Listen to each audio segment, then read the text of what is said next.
Ito po yung isang pambihirang pangyayari.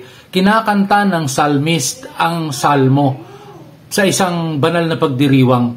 At habang kinakanta niya ito, isang ibon ang dumating at dumapo sa kanyang ulo. Ang tagal, hindi agad-agad na umalis. Siguro kung ako yung nakasalalay doon, baka nagulat ako, tinapik ko yung ibon na yun.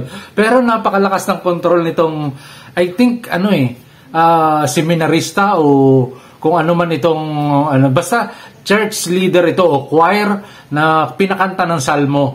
Ang galing na, panoorin po natin.